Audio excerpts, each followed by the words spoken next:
The Galactic Senate chamber buzzed with the low hum of conversation, an opulent symphony of arrogance and power. Towering spires framed the circular hall, their crystalline walls refracting light in prismatic bursts.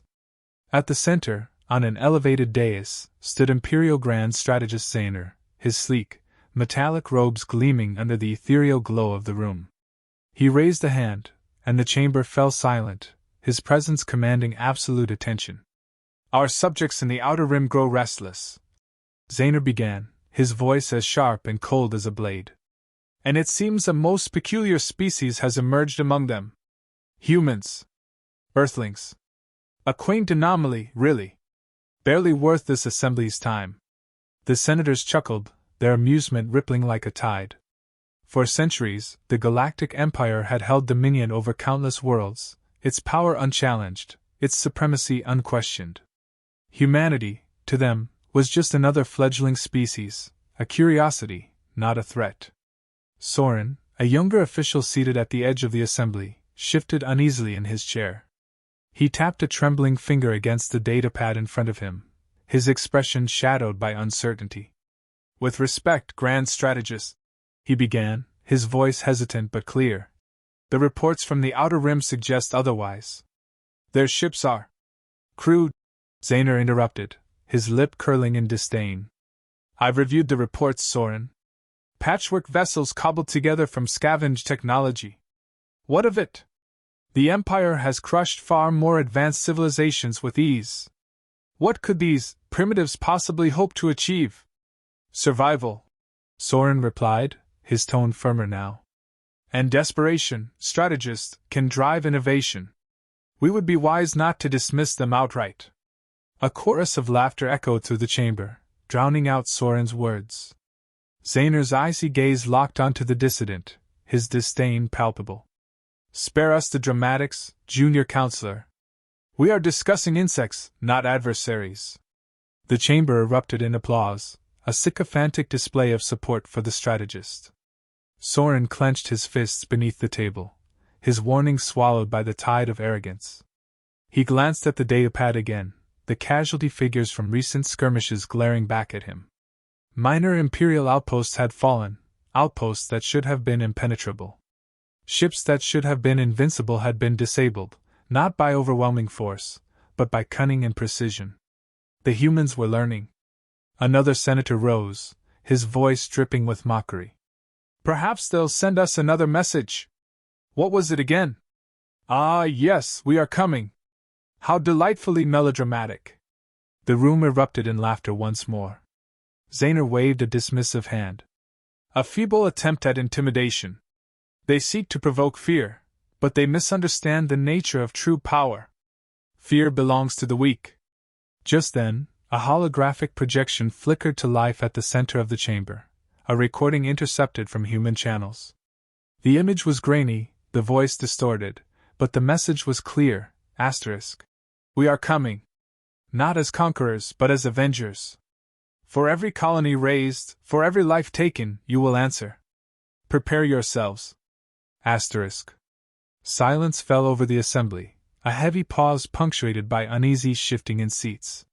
For a fleeting moment, the bravado cracked, and doubt crept into the room. But Zahner dismissed the recording with a flick of his wrist, the hologram vanishing like smoke.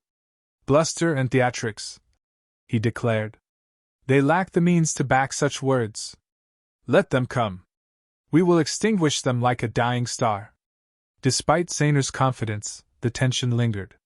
Soren's eyes narrowed, his gaze fixed on the strategist. He knew what the others refused to admit. This was no ordinary uprising. The humans were different. And their warning wasn't a bluff, it was a promise. As the session adjourned, Zahner strode from the chamber, his robes trailing like the shadow of inevitability. Behind him, the senators dispersed, their laughter muted, their arrogance intact. Soren remained seated, his thoughts racing. Somewhere out there, in the vast darkness of the galaxy, humanity was preparing to strike. And when they did, the Empire's overconfidence would be its undoing. Humanity's history was carved in fire and shadow. Earth's surface bore the scars of centuries of strife, wars that reshaped continents, disasters that threatened extinction, and relentless social upheaval. The blue planet, once teetering on the brink of collapse, stood as a testament to resilience. When the seas rose, humanity built higher ground. When the skies darkened with ash, they cleared them. And when division nearly consumed them, they found common cause. The turning point came not from Earth but from the stars. A shattered alien vessel, discovered on the outskirts of the solar system, brought humanity its first glimpse of a larger universe. The wreckage, ancient and unrecognizable, contained fragments of knowledge that reshaped human understanding. Faster than light travel, once a dream confined to fiction, became reality through sheer determination and ingenuity.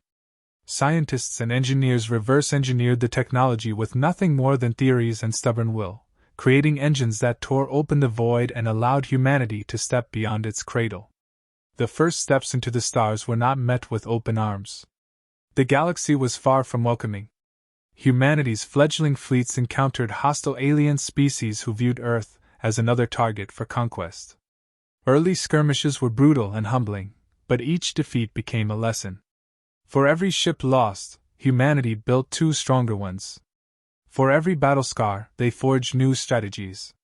The enemies who saw them as prey underestimated humanity's greatest weapon, adaptability. The rise of the Terran Coalition marked humanity's unification under a single banner. The nations of Earth, divided for millennia, found themselves forced to cooperate in the face of external threats. The coalition wasn't forged out of idealism but necessity, a shared understanding that survival required unity. Disparate cultures, languages, and histories converged into a singular purpose: defend Earth and secure humanity's place in the galaxy. Adversity honed their creativity. Alien technology, once mysterious, was adapted and improved. Terran engineers modified plasma weaponry to withstand Earth's harsher environments, then optimized it for ship-to-ship combat. They didn't just replicate, they innovated. Human vessels became renowned for their efficiency, blending rugged practicality with cutting-edge systems. At the heart of the Coalition's fleet stood the Retribution, a ship that embodied humanity's journey. Sleek yet imposing, it was both a weapon of war and a beacon of hope. Its black and silver hull gleamed with purpose, its energy core humming with untapped power. The Retribution wasn't just a battleship, it was a statement: humanity had arrived, and it would not be ignored. The fleet it commanded was vast, disciplined, and battle-tested. Rows of destroyers, cruisers, and carriers stretched across the void, each representing a different chapter of humanity's ingenuity. Small, nimble fighter crafts bore names like Freedom's Edge and Vigilant Star, their pilots driven by the knowledge that their survival depended on each other. Every ship carried the weight of humanity's collective hope, anger, and determination. The final catalyst for war came with the Empire's atrocities. The outer colonies, humanity's first attempts at settlement beyond Earth's borders, became targets for imperial expansion. Entire settlements were razed, their populations enslaved or exterminated. These were not battles of equals but massacres, brutal demonstrations of the Empire's power. Children were torn from their families, cities were turned to ash. The images of destruction ignited something primal within humanity. Rage, grief, and defiance coalesced into a singular resolve: the Empire had to be stopped. There would be no negotiation, no compromise. The Coalition's leader stood before their people and declared a single, unifying purpose: vengeance. Not for conquest or domination, but to ensure no other race would suffer as they had. The fleet gathered in solemn silence, a force as vast as the Empire had ever seen. Pilots performed final checks, soldiers prepared their arms, and officers reviewed their battle plans. No one spoke of fear, though it lingered unspoken. What loomed ahead was an impossible challenge, yet not a single human faltered. They had faced extinction before and triumphed. This was no different. As the engines roared to life, the ships aligned in formation, a constellation of defiance against the backdrop of the void. Humanity, once fractured and small, now moved as one. In the stillness before departure, Admiral Hayes addressed the fleet. His words echoed through every vessel, carried on a tide of resolve. "We are not the Empire's slaves," We are not their prey. We are humanity. And when they look upon the ashes of their arrogance, they will remember us. The fleet surged forward, engines blazing like 1,000 suns. The Retribution led the charge, its hull reflecting the light of distant stars. Somewhere ahead lay the Empire's borders, their fortresses, their fleets. Humanity would face them all, not with fear, but with unyielding determination. In the silent expanse of space, the message was clear: humanity had risen, and the galaxy would never be the same. The silence of the void was deceptive, masking the storm that loomed on the horizon. At the edge of Imperial territory, in an unremarkable star system, the Empire's forward military outpost gleamed under the light of a distant sun.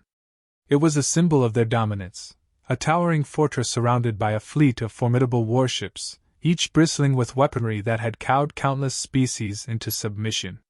To the Empire, this outpost was untouchable, an unbreakable shield against any threat. Aboard the Imperial dreadnought Invincible Resolve, Grand Strategist Zaner observed the tactical display with thinly veiled boredom. Holographic projections of the approaching human fleet filled the air before him, tiny, insignificant dots against the backdrop of Imperial might. His lips curled into a smirk. "So, the insects have decided to make their move," he said, his tone dripping with derision. "How quaint. Assemble the fleet. Let us remind these primitives why they should have stayed in the dirt." The bridge erupted in a flurry of activity. Commanders barked orders, and technicians worked feverishly to prepare the Empire's vast arsenal. Around the outpost, dozens of Imperial warships formed a defensive perimeter, their shields shimmering faintly as they powered up. "They've brought more ships than we expected," an officer noted, his voice betraying a flicker of unease. "Their formation is unusual." Zaner waved a hand dismissively. "They lack the discipline to execute a proper assault. Chaos is their only weapon, and it will fail them as it always does." The human fleet emerged from the shadows of the system's asteroid field, their ships sleek and unorthodox. Unlike the Empire's massive and rigid designs, humanity's vessels were built for adaptability. Destroyers moved in tight formations, their smaller profiles making them harder targets, while nimble fighter squadrons darted between larger cruisers. Without warning, the human fleet struck. A wave of electromagnetic pulses rippled through the void, bypassing Imperial shields and disabling critical systems on several warships. Lights flickered and died, engines sputtered to a halt, and weapons fell silent. On the bridge of the Invincible Resolve, Zaner's smug confidence faltered. "What is this?" he demanded, his voice cutting through the confusion. "EMP weaponry, strategist," a technician stammered. "They've managed to." "Enough! Activate countermeasures and return fire!" Zaner's command echoed, but the damage was done.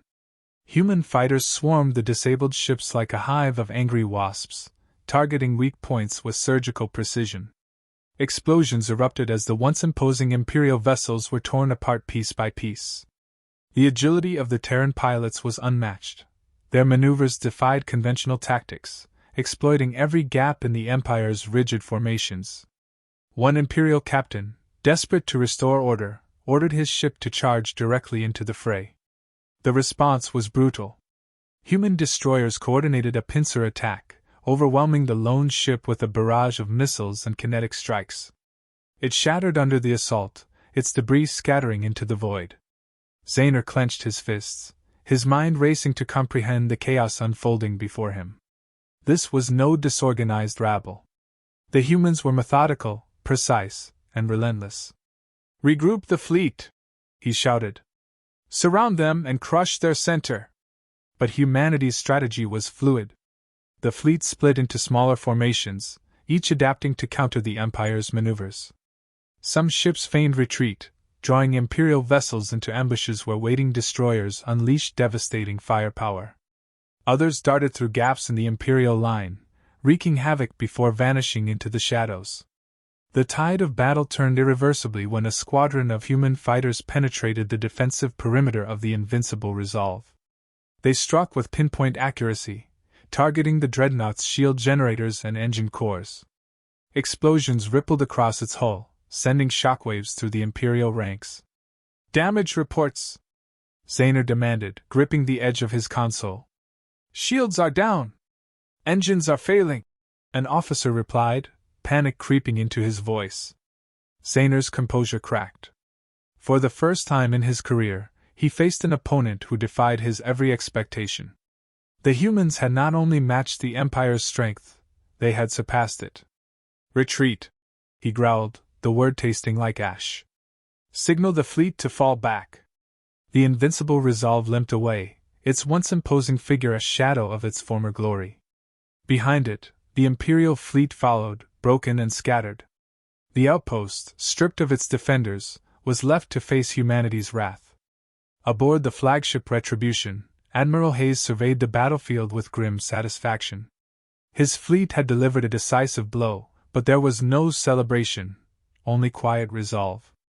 The Terran Coalition's message had been sent, not with words, but with fire. The outpost crumbled under the final assault, its defenses overwhelmed by precision strikes.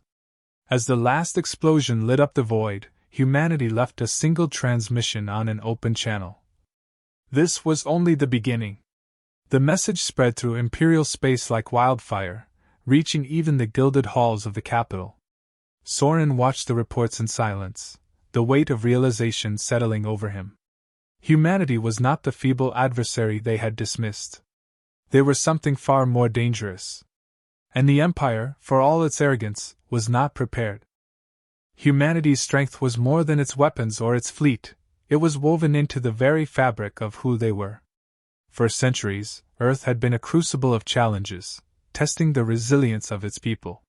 When faced with scarcity, humanity innovated. When war tore nations apart, they rebuilt stronger. And when the stars revealed themselves as both a promise and a threat, humanity rose to meet the challenge. Fleet Admiral Hayes leaned against the railing of the Retribution's observation deck, his gaze fixed on the distant stars. Beside him stood Lieutenant Kearns, a younger officer whose wide eyes reflected both awe and apprehension. The two had been silently watching the fleet regroup after the recent battle, the aftermath a stark reminder of both the cost and purpose of their mission. "Sir," Kearns began hesitantly, Do you think we really stand a chance against the Empire? They've ruled the galaxy for centuries. It's hard to imagine they could fall." Hayes turned to him, his expression firm but not unkind. "The Empire's strength lies in its size, Lieutenant, not its soul. They've grown fat on power, content to let their traditions carry them. They see the galaxy as theirs by right, not something they have to earn or protect." Kearns frowned. "And us? What makes us so different?" Hayes allowed a rare smile to tug at his lips. "We don't just fight to win. We fight because we refuse to kneel. That's what makes us different." Humanity's refusal to kneel had been tested time and again. On Earth, they had faced extinction at their own hands, climate catastrophes, nuclear tensions, pandemics, but each time, they endured. They didn't just survive, they adapted. From adversity, they drew strength. When the Empire first targeted humanity, it underestimated this resilience. They saw humans as fractured and weak, unaware that hardship had forged them into something far more dangerous, a people who thrived under pressure. The Empire's atrocities, meant to break humanity's spirit, instead unified them. No longer divided by old rivalries, humanity rallied under the banner of the Terran Coalition. Their differences, once seen as weaknesses, became their greatest asset. Innovation became their second nature. Where the Empire relied on tradition, humanity challenged it. They took alien technologies that others viewed as immutable, and reshaped them into tools of ingenuity. Plasma weaponry was modified to optimize efficiency in combat. Starship designs were reimagined for versatility, blending speed with power. Even the concept of warfare was reinvented, as human tacticians developed strategies that defied conventional logic. Hayes gestured toward the fleet visible through the observation window. "Look out there, Kearns. Each of those ships represents more than just metal and engines. They're built on the ingenuity of millions. Every system, every bolt, every weapon, it's all the result of people refusing to give up." The lieutenant nodded slowly, the weight of the fleet's significance dawning on him. In contrast, the Empire stagnated under its own arrogance. Its leaders, blinded by centuries of dominance, dismissed innovation as unnecessary. Their fleets, massive and imposing, were relics of a bygone era, designed to intimidate rather than adapt. They relied on overwhelming force, assuming it would always be enough. But humanity didn't play by their rules. Where the Empire saw size as power, humanity saw vulnerability. Their smaller ships could outmaneuver the lumbering dreadnoughts. Their willingness to experiment with unorthodox tactics left the Empire scrambling to adapt. And then there was humanity's unity, a hard-won strength forged in the fires of tragedy. The loss of the outer colonies had been a blow to the coalition, but it also became a rallying cry. For every life lost, 100 more pledged themselves to the cause. Families sent their children to the front lines, not out of blind vengeance, but out of a belief in a better future. Soldiers fought not just for survival, but for justice, for freedom, and for the right to define their own destiny. On the imperial capital world, Soren watched the reports of humanity's recent victory with growing unease. His colleagues still dismissed the humans as a minor annoyance, but he saw the truth. The Empire had grown complacent, and it was costing them dearly. The humans, by contrast, were relentless. Every battle they fought made them stronger, their strategies sharper. Soren's thoughts were interrupted by a transmission from the Imperial Fleet Command. Reinforcements were gathering, their numbers vast enough to dwarf humanity's fleet. The Empire was preparing for a counterattack that would, they believed, end the human threat once and for all. Back aboard the Retribution, Hayes stood in the war room, surrounded by his officers. Tactical displays projected the Empire's reinforcements, hundreds of ships converging on a critical star system. The numbers were staggering, but the mood in the room was far from despair. "They think they can crush us with numbers," one officer muttered, shaking his head. "They're wrong," Hayes replied firmly. His voice carried the conviction of a man who had seen humanity's potential firsthand. "This isn't about numbers. It's about resolve.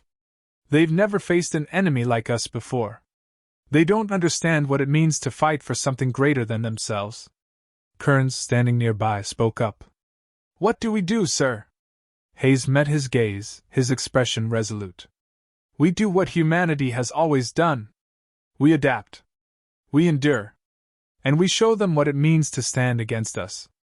As the officers dispersed to prepare for the coming battle, Hayes lingered for a moment, his thoughts heavy but determined. The Empire had the advantage in size and resources, but humanity had something they could never replicate, a reason to fight. In the quiet of the war room, Hayes whispered to himself, a promise as much as a declaration. "We refuse to kneel." The void near the Imperial capital was a canvas of cosmic grandeur, painted with swirling nebulae and the glowing rings of nearby gas giants. Against this breathtaking backdrop, humanity's fleet arrived, their ranks dwarfed by the massive Imperial armada awaiting them.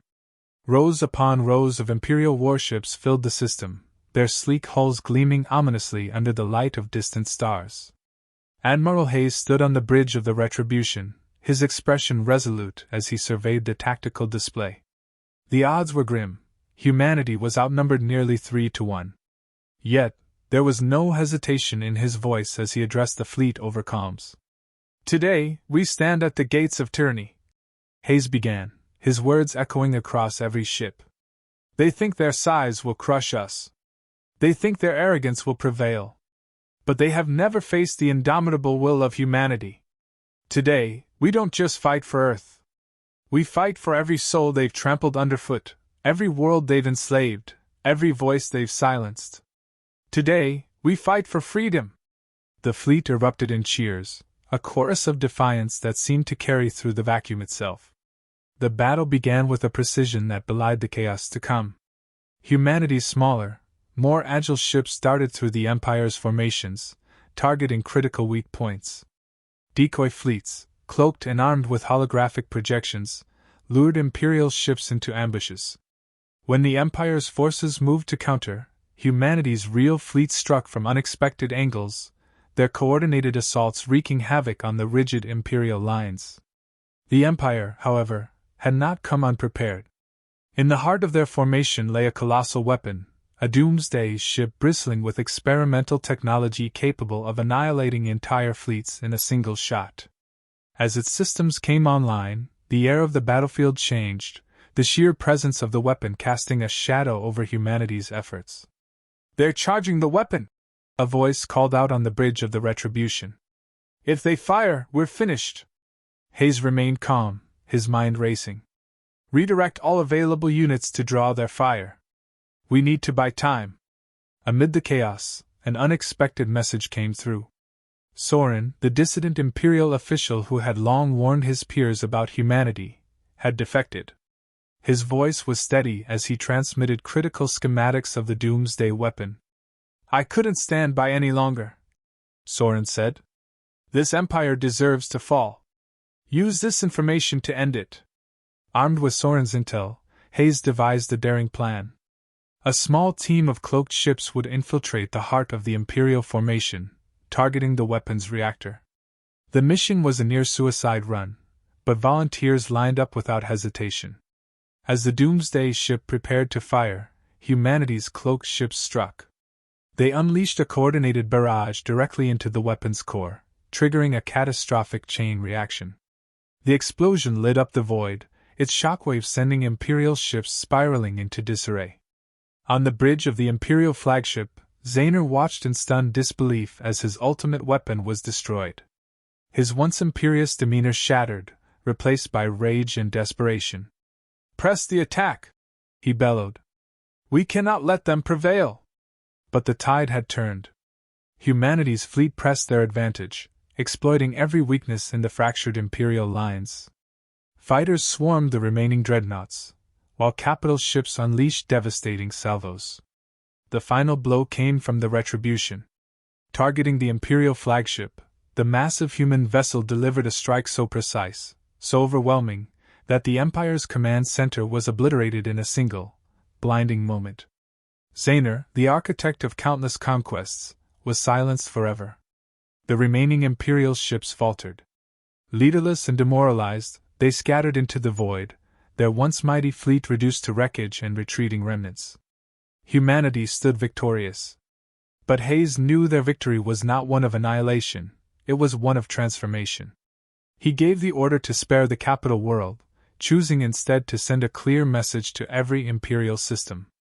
Humanity's final transmission echoed across the galaxy. "The Age of Empires is over. Today marks the beginning of freedom." On the Imperial capital, the oppressed citizens and enslaved species who had suffered under the Empire's rule began to rise. Inspired by humanity's defiance, they overthrew their oppressors, seizing the moment to reclaim their destinies. Across the galaxy, revolutions ignited like wildfire, the fall of the Empire heralding a new era. Humanity, though battered, stood at the forefront of this change.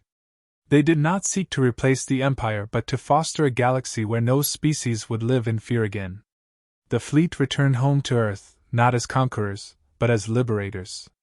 Admiral Hayes, weary but proud, addressed his people one final time. "We have won today, not because we were stronger, but because we believed in something greater than ourselves. The fight is far from over, but we have shown the galaxy that tyranny can be defeated. For the first time in centuries, the galaxy is free, and it all began with humanity."